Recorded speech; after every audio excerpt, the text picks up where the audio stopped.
আসসালামু আলাইকুম, সবাইকে স্বাগতম আমাদের ম্যাট্রিক্সের পক্ষ থেকে আমাদের 30 মিনিটস লাইভ ক্লাসে। আজকে আপনাদের সাথে আছে আমি ডক্টর ফারজানা পারভিন নূপুর। আমার আজকের টপিক হচ্ছে ম্যালঅ্যাবসর্পশন। আমি ম্যালঅ্যাবসর্পশন টপিকটা চুজ করার কারণ হচ্ছে ম্যালঅ্যাবসর্পশন টপিকটা আমাদের মেডিসিনে যারা আপনারা FCPS পার্ট 1 পরীক্ষা দিতে চাচ্ছেন, সেই সাথে এমডি মেডিসিনের যে কোনো সাবজেক্ট অথবা ইন্টারনাল মেডিসিন হোক, এখানে আমাদের যে এমসিকিউগুলো থাকে সিঙ্গেল বেসড কোশ্চেন থাকে এবং তার সাথে সিনারিও বেসড যে কোশ্চেনগুলো থাকে, আমাদের কিন্তু ম্যালঅ্যাবসর্পশন সেখানে একটা খুবই পছন্দের বিষয় কোশ্চেন করার জন্য। সব সময় এখান থেকে কিছু কোশ্চেন টিচাররা চুজ করেই থাকে। এখানে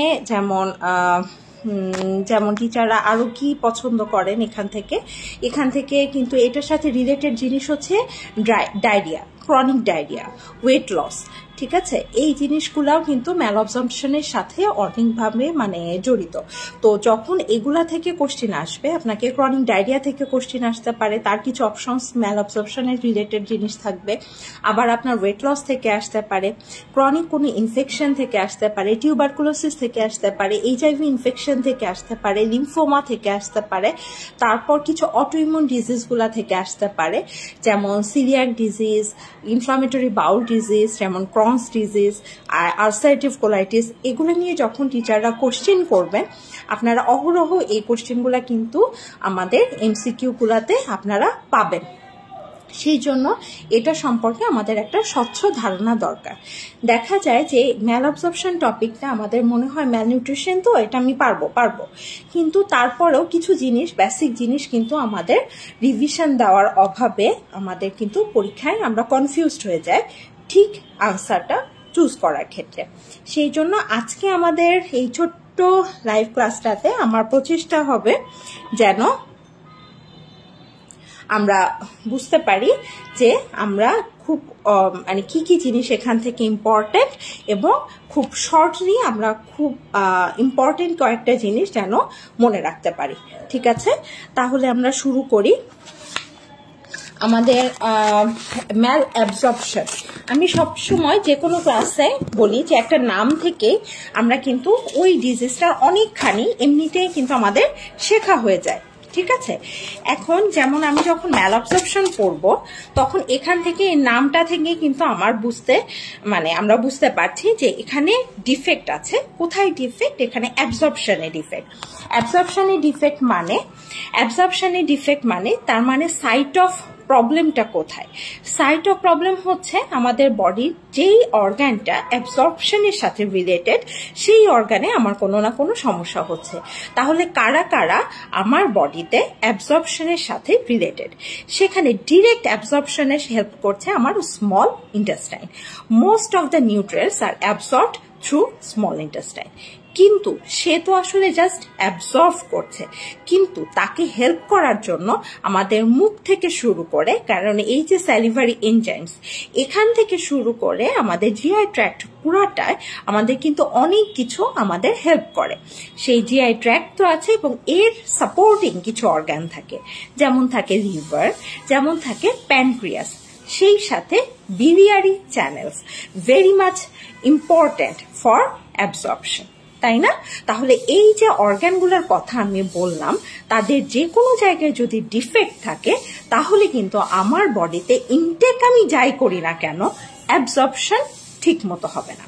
আর অ্যাবজর্পশন ঠিক মতো না হলে এবার আমরা চলে আসি সেই প্রবলেমে, যে আমাদের পেশেন্টের প্রবলেম কি হবে।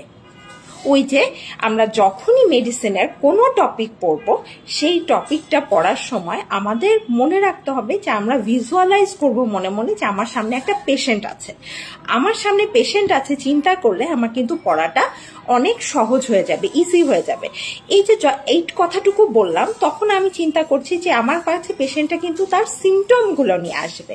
পেশেন্ট এসে আমাকে কি বলবে যে আপা আমার ওয়েট লস হচ্ছে, সিগনিফিকেন্ট ওয়েট লস হচ্ছে, আমার ডায়রিয়া হয়, আমার পেট সব সময় খারাপ থাকে, আমার পেট ভালো হচ্ছে না, এবং আমি যা খাচ্ছি আমার কাছে ফিলিংস হচ্ছে যে আমি যা খাচ্ছি আমার বডি থেকে জিনিসগুলা সেই রকম আনডাইজেস্টেডই বের হয়ে যাচ্ছে। তখন আপনি কোয়ারি করলে সে হয়তো আরো ফার্দার ইলাবোরেট করবে যে তার স্টুলে দেখা যাচ্ছে আনডাইজেস্টেড ফুড প্রোডাক্ট যাচ্ছে, একটু অয়েলি, একটু গ্রিসি হয়, ঠিক আছে। এছাড়া পেশেন্ট আর কি বলবে, তার বলবে তার ফ্ল্যাটুলেন্স হয়, পেটটা সবসময় ফুল মনে হয়, হ্যাঁ ভরা ভরা থাকে, পেটের মধ্যে বর্বরিকমি হয়। এই কমপ্লেইনগুলা কিন্তু নিয়ে সে আমার কাছে আসবে, তাই না?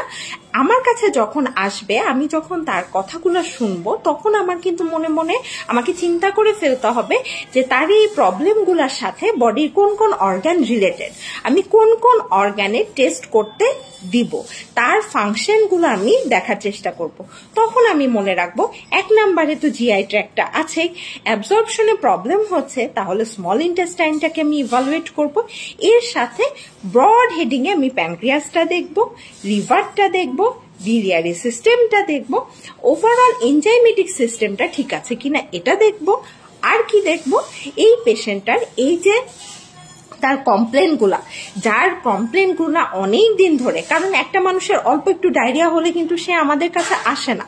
আমাদের কাছে কখন আসে, যখন সে এটা টলারেবল পর্যায়ে পার হয়ে গিয়েছে। কারণ টুকটাক প্রবলেম হলে সে যে জানে যে একটা সিপ্রোসিন বা ফিলমেট খেলে তার এটা সেরে যাবে, এটা তারা সবাই জানে, তাই না? তাহলে সে আমাদের কাছে এসেছে যখন সে কোনোভাবে তার এই প্রবলেমটাকে কন্ট্রোল করতে পারছে না, তার ওয়েটটা গেইন হচ্ছে না, তার পেটে সবসময় একটা ইনডাইজেশন হচ্ছে, তখনই সে কিন্তু আমাদের কাছে আসবে, তাই না? তো আমি তখন হচ্ছে এই যে কয়টা অর্গান আমাকে ইভালুয়েট করে দেখতে হবে, এই অর্গানগুলোর কি জিনিস আমি সার্চ করব। এখন আমি দেখব যে পেশেন্টের এই যে প্রবলেমটা ক্রনিক হয়ে গিয়েছে, তার মানে আমি তার কিছু সাইন পাবো এখন, তাই না? এখন তার সাইনগুলাই আমার হচ্ছে অন এক্সামিনেশন ফাইন্ডিং। এখন সেই সাইনগুলা মনে রাখতে হবে। যখন একটা মানুষের নিউট্রিশন ডেফিসিয়েন্সি হচ্ছে, নিউট্রিশন ডেফিসিয়েন্সি হচ্ছে মানে তার হচ্ছে আমাদের বডির সবার আগে এফেক্ট করবে সেই অর্গানগুলা যেখানে সবসময় প্রচুর টার্নওভার হয়।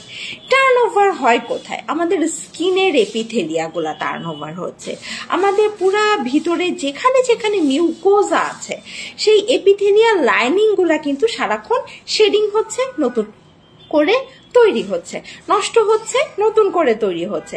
যেই জিনিস এত বেশি টার্নওভার হচ্ছে তাহলে তার নতুন নতুন তৈরি হতে হয়। প্রচুর তৈরি হওয়ার জন্য তাকে সাবস্ট্রেট সাপ্লাই দিতে হয়।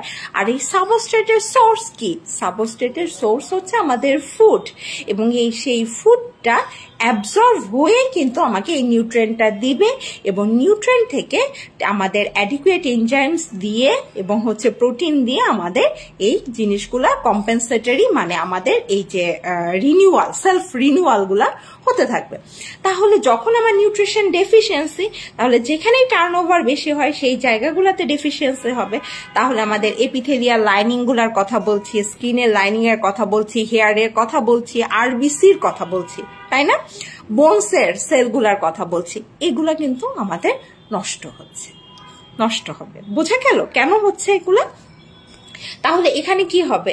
তার চুলগুলা ড্রাই হয়ে যাবে, হেয়ার ফল হবে, তাই না? চোখের কি হবে? এই যে কনজাংটিভাটা থেকে নষ্ট করে রেটিনা পর্যন্ত কিন্তু তার এফেক্টেড হবে। নাইট ব্লাইন্ডনেস, তাই না? বিটর স্পট, জেরোপথ্যালমিয়া, এগুলা হচ্ছে। স্কিনে তার কি হবে? স্কিনের যে স্কিনটা ড্রাই হয়ে যাবে, রিঙ্কেলড হয়ে যাবে, এখানে আরো অনেক পিগমেন্টেশন দেখা দিবে। স্কিনের নিচে যে কোলাজেন গুলা সেগুলো আবার ইফেক্টিভ থাকবে না, সুন্দরভাবে তার বাইন্ডিংটা থাকবে না। তাহলে কি হবে, তার খুব অল্প একটু ট্রমাতে ইজি ব্লিডিং হবে, ব্রুইজিং হবে, পারপুরা হবে, এবং ব্লিডিং যদি হয় সেটা কিন্তু আর হিল হতে চাইবে না, তাই না? আচ্ছা, এরপর কি হবে, আমাদের বোনস গুলাও যেমন নষ্ট হয়ে যাচ্ছে, তাহলে এই পেশেন্টের মেটাবলিক বোন ডিজিজ হবে, অস্টিওপোরোসিস ডেভেলপ করবে। অ্যাবডোমেনে কি হবে, অ্যাবডোমেনে ওই যে ডায়রিয়া হচ্ছে, ওয়েট লস হচ্ছে, স্টিয়াটোরিয়া হচ্ছে, এগুলার ফিচার্স থাকবে। তারপর এই পেশেন্টের দেখা যাচ্ছে নেইলে কিছু চেঞ্জ চলে আসবে, এই সব জায়গায় অ্যাঙ্গুলার স্টোমাটাইটিস হবে, গালের ভিতরে ঘা হবে, বলেছি মিউকোসাগুলাতে সমস্যা হবে। তারপর কি হবে, বোনসের কথা বলেছি। ব্লাডে কি হবে, পেশেন্ট এনিমিক হবে। এনিমিয়া থাকতে থাকতে এনিমিক পেশেন্টের কি হয়, এনিমিক পেশেন্টের ফ্যাটিগেবিলিটি ডেভেলপ করে। এনিমিক পেশেন্ট কিন্তু এখন তার এনিমিয়ার সাথে সাথে এনিমিয়ার যে কনসিকুয়েন্স গুলা, তার হচ্ছে নিউরোপ্যাথি ডেভেলপ করতে পারে, ফ্যাটিগেবিলিটি ডেভেলপ করতে পারে, তার সবসময় একটা ম্যালেজ ফিচার্স থাকবে, তার রেসপিরেটরি ডিস্ট্রেস হবে, প্যালপিটেশন হবে, ওগুলা সব থাকবে, তাই না? এখন হচ্ছে আমরা যখন এই যে ম্যাক্রোমলিকুলার ডেফিসিয়েন্সি, ম্যাক্রোমলিকুলের সাথে সাথে আমাদের কিন্তু মাইক্রোমলিকুলসগুলোরও ডেফিসিয়েন্সি হবে, এবং অন্যান্য যে আমাদের নিউট্রিয়েন্টের মধ্যে আরো আছে না, যে মেটালিক বিভিন্ন কম্পোনেন্ট, সেগুলোও কিন্তু মানে আমরা তো অর্গানিক নন অর্গানিক এইভাবে ভাগ করি, সেই নন অর্গানিক যে সাবস্টেন্স সেগুলোও ডেফিসিয়েন্সি হবে।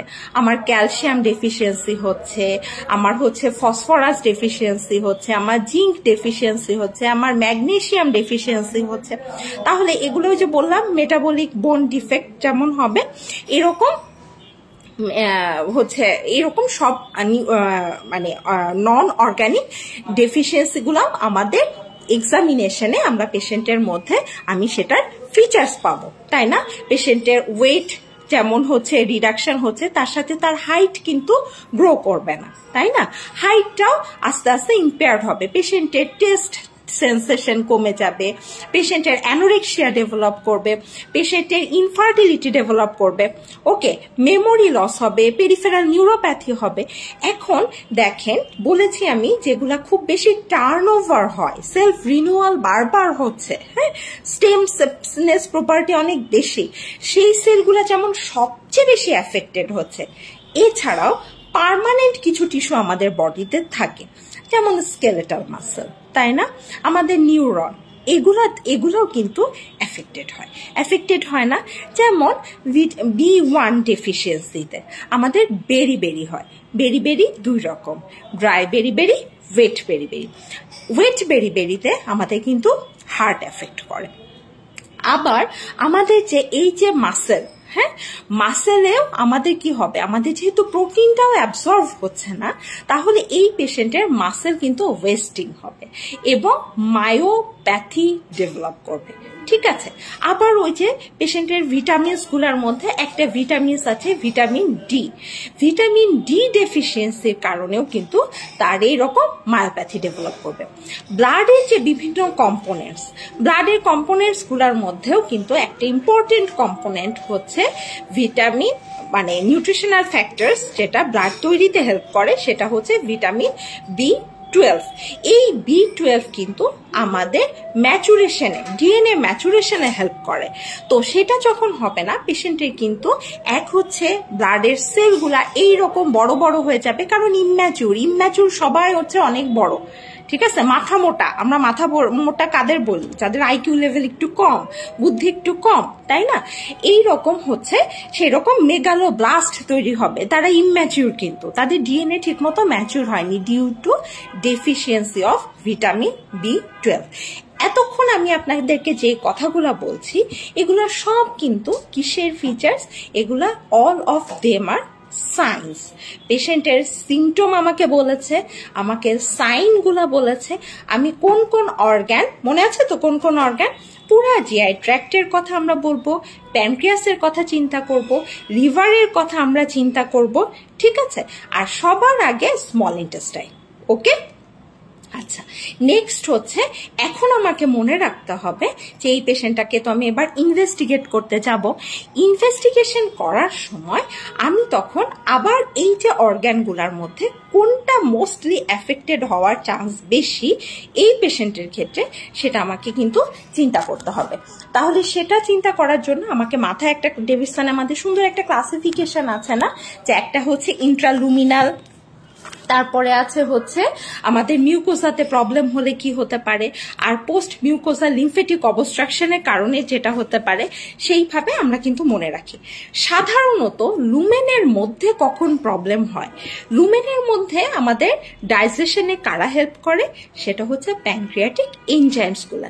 নট অনলি প্যানক্রিয়াটিক এনজাইমস, এখানে কিন্তু স্যালিভারি এনজাইমসও আমাদের হেল্প করে, তাই না? এখন হচ্ছে লুমেনের মধ্যে যারাই থাকে তারা আসলে আমাদের এই যে এনজাইমেটিক ফাংশনস এর রোলটাই এখানে সবচেয়ে বেশি। এছাড়া আর কি হতে পারে, আমাদের হচ্ছে আর একটা ফাংশন আছে, সেটা হচ্ছে বাইল অ্যাসিড, তাই না? এই বাইল অ্যাসিডটাও কিন্তু খুবই ইম্পর্টেন্ট, এগুলোও আমাদের ইন্ট্রালুমিনাল ডাইজেশনে হেল্প করে। নেক্সট আমাদের মনে রাখতে হবে মিউকোসাল অ্যাবনর্মালিটি কখন কখন হয়। মিউকোসাল অ্যাবনর্মালিটি হয় যদি মিউকোসা কোনো কারণে ড্যামেজ থাকে। ড্যামেজ কি কারণে হতে পারে, সব সময় যে কোনো অসুখ, আমরা মেডিসিনের যে কোনো অসুখকে কয়েকটা আই আপনি আগে থেকে মাথায় রাখবেন। একটা আই হচ্ছে ইনহেরিটেড, একটা আই হচ্ছে কোনো ইমিউনোলজিক্যাল ডিসঅর্ডার, আর একটা আই হচ্ছে ইনফেকশন, ঠিক আছে, আর একটা আই হচ্ছে আয়াট্রোজেনিক কোনো কারণে হচ্ছে কিনা। এই জিনিসগুলো আমাদের সবসময় মনে রাখতে হবে। ইনহেরিটেড কোন কারণে হতে পারে, যেটা হচ্ছে ইন্ট্রালুমিনালের মধ্যে পড়ে যায়, সিস্টিক ফাইব্রোসিস হতে পারে। ইমিউনোলজিক্যাল ডিসঅর্ডার কি হতে পারে, ইমিউনোলজিক্যাল ডিসঅর্ডারের মধ্যে হচ্ছে আমাদের হতে পারে এখানে হচ্ছে সিলিয়াক ডিজিজ।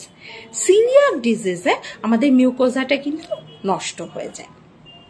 আয়াট্রোজেনিক কোন কারণে হতে পারে, আয়াট্রোজেনিক কারণ হতে পারে আমরা কোনো কারণে, আমার প্রিভিয়াস কোনো প্রবলেম ছিল জিআই ট্র্যাক্টে, আমার কোনো কারণে গাটের কিছুটা অংশ ফেলে দিতে হয়েছে, আমার গাট ছোট হয়ে গেছে, ঠিক আছে, তাহলে এখানে শর্ট বাউল সিনড্রোম হতে পারে। আর একটা হচ্ছে আই ফর ইনফেকশন। ইনফেকশনের কারণের মধ্যে কিছু কারণ আছে, তারা আমাদের মিউকোসাগুলাকে খুব বেশি মানে নষ্ট করে না, জাস্ট নন স্পেসিফিক একটা ইনফ্লামেশন করে। সেটা ভিব্রিও কলেরা হতে পারে, ক্যাম্পাইলোব্যাকটেরিয়াম জেজুনি হতে পারে, কেউ কেউ আছে গ্র্যানুলোমা ফর্ম করে। গ্র্যানুলোমা কারা ফর্ম করে, গ্র্যানুলোমা ফর্ম করে হচ্ছে মাইকোব্যাকটেরিয়াম এভিয়াম ইন্ট্রাসেলুলারি হচ্ছে করতে পারে। কেউ কেউ আছে সিউডো মেমব্রেন ফর্ম করে, সেটা কেমন, সেটা হচ্ছে ক্লোস্ট্রিডিয়াম ডিফিসিলি সিউডো মেমব্রেন ফর্ম করছে। আবার কেউ আছে ওর ভিতরে গিয়েই বসে থাকে। কারা ওর ভিতরে গিয়ে বসে থাকে বলেন তো, এই যে জিয়ার্ডিয়া, অ্যামিবিয়াসিস, ঠিক আছে, মানে যেগুলা প্যারাসাইট গুলা, এরা কিন্তু দেখা যাচ্ছে মিউকোসার ভিতরে গিয়েও বসে থাকে। ইভেন ট্রান্সমুরালি পার হয়ে ওরা কিন্তু ব্লাডের সাথে শরীরের অন্যান্য অর্গানে পর্যন্ত তারা ডিসমিনেট করে যায়। তারা হচ্ছে লিমফেটিক চ্যানেলের মাধ্যমে, হেমাটোলজিক্যাল রুটের মাধ্যমে অন্যান্য অর্গান পর্যন্ত কিন্তু তারা গিয়ে সেখানেও অ্যাবসেস ফর্ম করে ফেলতে পারে, বা সেখানেও সেই অর্গানটার ফাংশনটাকেও হ্যাম্পার করতে পারে। ঠিক আছে, এখন হচ্ছে আমি যখন জানবো যে এই কজগুলা এবং এই মেকানিজম গুলাতে আমার প্রবলেম হচ্ছে, আরেকটা বলেছি ওই যে লিমফে অবস্ট্রাকশনের কারণে হতে পারে, সেটা কোনো লিমফোমার কারণে হতে পারে, লিমফেনজেকটিসিয়ার কারণে হতে পারে, ঠিক আছে। আচ্ছা, এখন আমি এই পেশেন্টগুলাকে ইনভেস্টিগেট করব কিভাবে। ইনভেস্টিগেশন করার সময় আমার মনে রাখতে হবে যে কোনো পেশেন্টের এই যে প্রবলেমগুলো সে আমার কাছে নিয়ে আসছে, আমাকে তার কি ফাইন্ড আউট করতে হবে। একটা হচ্ছে তার কি হয়েছে, এটা আমি খুঁজে বের করব। পেশেন্ট আর কি কি প্রবলেমে সাফার করছে, একটা তো তার আন্ডারলাইং ডিজিজ, সেটা যে আমাকে ডায়াগনোসিস করতে হবে, এবং ওই ডিজিজের কনসিকুয়েন্স অলরেডি তার বডিতে যা যা ক্ষতি হয়ে গিয়েছে, এই যে ম্যালঅবজর্পশনের অন্যান্য যেগুলো ফিচার্স, সেগুলো কত দূর পর্যন্ত তার ডেফিসিট, সেটাও কিন্তু আমাকে ফাইন্ড আউট করতে হবে। এবং তার প্রাইমারি কজ অফ ম্যালঅবজর্পশন, সেটাও আমাকে আইডেন্টিফাই করতে হবে যে না পেশেন্টের ম্যালঅবজর্পশন। আমি কি এইটুকু বলেই থেমে থাকবো? এটা তো আমি প্রথমেই বুঝতে পারছি, ক্লিনিক্যালি বুঝতে পারছি, তাই না? তাহলে আমাকে তার ম্যালঅবজর্পশন এটা আগে বুঝতে হবে, ইটিওলজি অফ ম্যালঅবজর্পশন এটা বুঝতে হবে, এবং কনসিকুয়েন্স অফ ম্যালঅবজর্পশন সেগুলাও কিন্তু আমাকে একই সাথে দেখে ফেলতে হবে। তাহলে ওই যে কয়টা অর্গান আমার এটার সাথে রিলেটেড ছিল সেগুলোর প্রত্যেকের ফাংশন আমাকে জানতে হবে। প্রত্যেকের ফাংশন দেখার জন্য যখন একটা পেশেন্ট ডায়রিয়া নিয়ে আসে তখন আমি তাকে কি করি? প্রথমে কিন্তু আমরা তাকে স্টুলারিটাই করতে দেই। আমি স্টুলারি করে ফেললে ওখানে তার ওভা আছে কিনা আমি দেখতে পাবো, কোনো প্যারাসাইট আছে কিনা দেখতে পাবো, তার কোনো অর্গানিজম আছে কিনা, ব্লাড যাচ্ছে কিনা, ওবিটি করে ফেলতে পারবো, তাই না? স্টুল দেখার পরে এরপর আমরা নর্মাল হেমাটোলজিক্যাল ইনভেস্টিগেশনস গুলা করে ফেলবো। হেমাটোলজিক্যাল ইনভেস্টিগেশনস আমি কমপ্লিট ব্লাড কাউন্ট করলাম, সেখানে আমি পেশেন্টের এনিমিয়া আছে কিনা, আয়রন ডেফিসিয়েন্সি এনিমিয়া বলে মনে হচ্ছে কিনা, তাহলে সেই লাইনে টেস্টগুলা করতে হবে। আমার পেরিফেরাল ব্লাড ফিল্ম করতে হবে, মাইক্রোসাইটিক হাইপোক্রোমিক কিনা, নাকি ম্যাক্রোসাইটিক এনিমিয়া, নাকি normocytic anaemia, vitamin B12, red cell folate, এগুলো আমাকে অ্যাসেস করতে হবে। আমার প্যানক্রিয়াটিক ফাংশন অ্যাসেস করতে হবে। প্যানক্রিয়াটিক ফাংশন অ্যাসেস করার জন্য আমার এনজাইমেটিক ফাংশনস দেখতে হবে, তার স্ট্রাকচার ঠিক আছে কিনা সেটা দেখতে হবে, তার কোথাও অবস্ট্রাকশন আছে কিনা সেটা দেখতে হবে। সেটার জন্য আমার রেডিওলজিক্যাল হেল্প নিতে হবে। আমাকে আর কি করতে হবে? ওই যে আমার পেশেন্টের বলেছিলাম যে ইমিউনোলজিক্যাল ডিসঅর্ডার, একটা তো সিলিয়াক ডিজিজ বলেছি, কিছু অটো ইমিউন ডিজিজেও যেমন হতে পারে ইনফ্লামেটরি বাউল ডিজিজ, খুবই খারাপ একটা অসুখ এবং পেশেন্ট আসলে ম্যালঅবজর্পশন নিয়েই প্রেজেন্ট করে। তাহলে এই পেশেন্টের এইরকম প্রবলেম আছে কিনা সেটাও আমাকে দেখতে হবে। এটা আমরা ফিকাল ক্যালপ্রোটিকটিন করে দেখতে পারি, ইভেন আমরা কিন্তু ইনভেসিভ টেস্টেও চলে যেতে পারি। আবার ওই যে বিলিয়ারি চ্যানেলের জন্য আমরা কিন্তু সব টেস্টগুলা ওখানে বাইল সল্ট অ্যাসিড করে দেখব। ওকে, আচ্ছা, এখন ভিটামিন ডি লেভেল করে দেখতে হবে, তারপর আমার calcium level, phosphate level, zinc level, magnesium level, এগুলাও সবকিছু আমি কম পাবো। আর একটা কমন জিনিস কোনটা? সেটা হচ্ছে এই পেশেন্টের অ্যালবুমিন লেভেল একদম ফল করে যাবে। ঠিক আছে, এটাও কিন্তু একটা সাইন্স অফ ম্যালঅবজর্পশন। ওকে, নেক্সট হচ্ছে এবার বলেছি ইনভেসিভ টেস্টে আমাকে যেতে হবে। ইনভেসিভ টেস্টে যাওয়ার আগে আর একটা সুন্দর নন ইনভেসিভ টেস্ট করা যায়, সেটা হচ্ছে ব্রেথ টেস্ট। ঠিক আছে, আমরা হাইড্রোজেন ব্রেথ টেস্ট করতে পারি, আমরা হচ্ছে ল্যাকটোজ ব্রেথ টেস্ট করতে পারি। এটা দেখে কিন্তু আমরা তার কোথায় অ্যাবজর্পশন ডিফেক্ট সেটা কিন্তু খুব সহজে আইডেন্টিফাই করতে পারি। ওকে, ইনভেসিভ টেস্টের জন্য আমরা এখন তার কি করব? আমরা স্কোপগুলা ঢুকায় ফেলবো। আমরা এন্ডোস্কোপ করব, আমরা কোলোনোস্কোপি করব, তারপর একবার আমরা আইলিওস্কোপি করব, এমআরআই করব, একদম ফুল হচ্ছে ফলো থ্রু করব। ঠিক আছে, আচ্ছা, নেক্সট হচ্ছে এবার আমরা বায়োপসি নিতে পারি। বায়োপসি কার জন্য ম্যান্ডেটরি? বায়োপসি হচ্ছে ম্যান্ডেটরি আমাদের যদি পেশেন্টের আমরা সিলিয়াক ডিজিজ সাসপেক্ট করি। সিলিয়াক ডিজিজের পেশেন্টের মাস ক্রাইটেরিয়া বলে, আমরা দেখি তার ডিউটেনামে 4টা জায়গা থেকে আমরা বায়োপসি নেই। বায়োপসি নিয়ে দেখি ইন্ট্রা এপিথেলিয়াল লিম্ফোসাইট আছে কিনা। এটা দেখে আমরা বুঝতে পারি যে পেশেন্টের কিন্তু সিলিয়াক ডিজিজ আছে। সেই সাথে এই পেশেন্টের যখন বায়োপসি করা হয় তখন দেখা হয়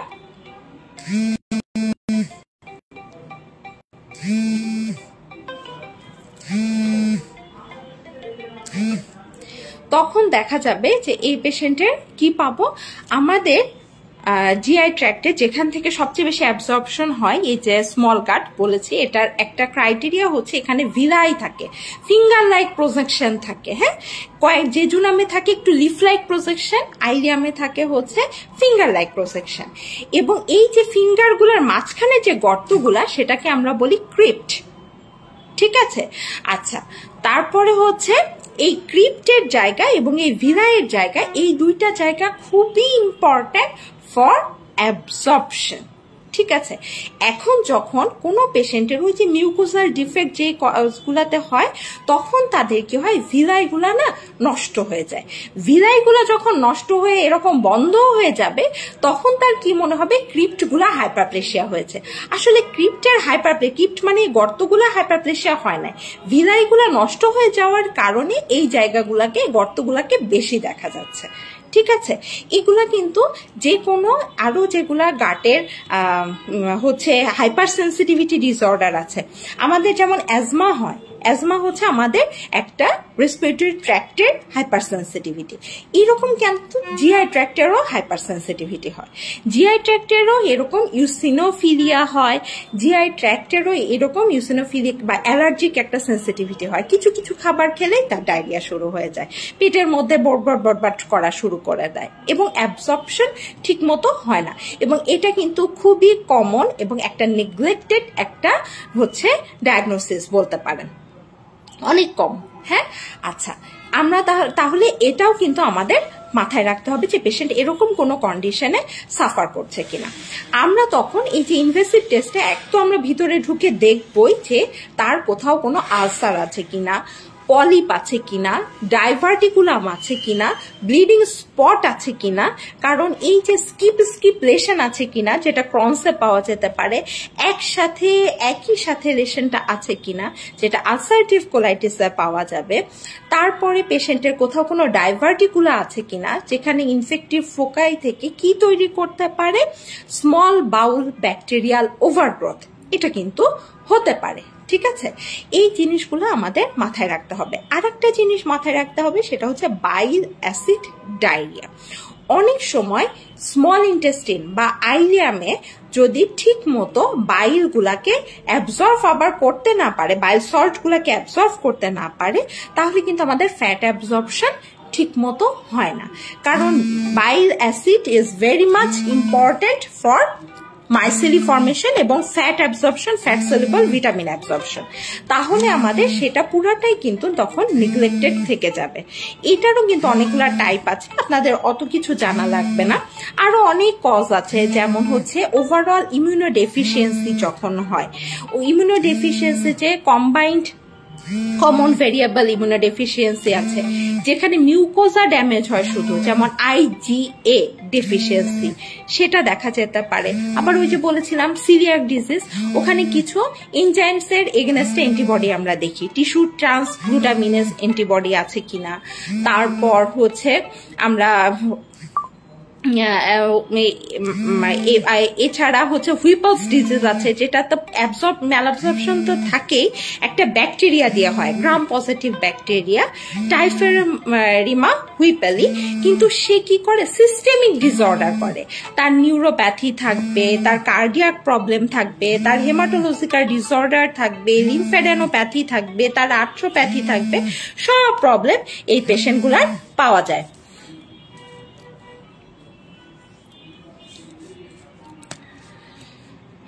আচ্ছা, এগুলাই ছিল আমাদের ইনভেস্টিগেশনস এর পরে আমার এবার পেশেন্টকে ট্রিট করতে হবে। ট্রিটমেন্টের ক্ষেত্রে আমাকে আগে মাথায় রাখতে হবে পেশেন্টের কি প্রবলেম। পেশেন্টের প্রবলেম হচ্ছে ম্যালঅ্যাবজর্পশন, তাহলে আমাকে তার যেটা ডেফিসিয়েন্সি আগে সেটা ট্রিট করতে হবে, তার অ্যাবজর্পশনটা আগে বাড়ানোর চেষ্টা করতে হবে এবং তার যেগুলো ডেফিসিয়েন্সি আছে সেগুলো সাপ্লিমেন্ট করতে হবে। এবার তার যে প্রাইমারি কজ, আন্ডারলাইং কজ, তার সিলিয়াক ডিজিজ থাকলে তার একদম ডায়েটারি রেস্ট্রিকশন, গ্লুটেন ডায়েট সে টোটালি ইনটেক করবে না। ওই ডিজিজ থাকলে তার অ্যাসোসিয়েটেড আর কি প্রবলেম থাকতে পারে সেগুলো চিন্তা করতে হবে।